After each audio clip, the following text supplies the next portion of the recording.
ఇలా పట్టుకెళ్ళి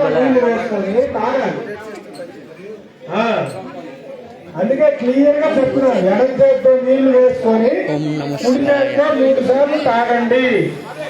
4వ నీళ్లు వేసుకొని చెయ్యి కడుక్కోండి. వరద చేసి వినాయకుడిని నిమజ్జనం చేసి కండి. ఆచమ్య కేశవాయ నమః. ఓం నారాయణాయ నమః. ఓం మాధవాయ నమః.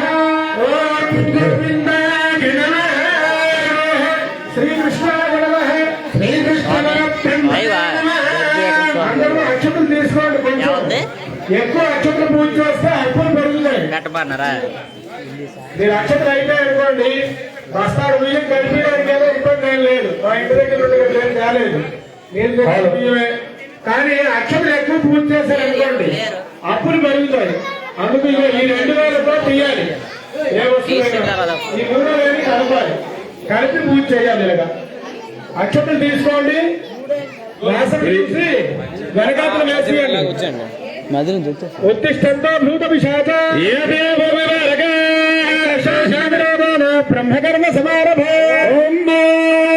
అవును, ముక్కు పట్టుకొని ఓంకారాన్ని జపిస్తూ ప్రాణాయామం చెయ్యండి. ఓం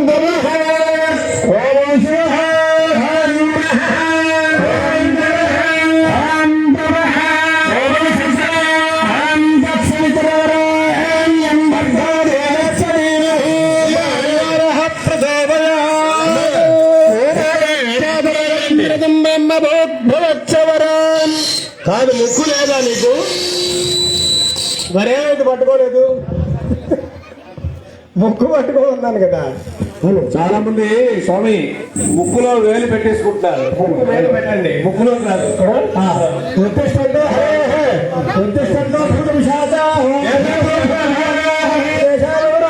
బ్రహ్మకర్మ సమానభే.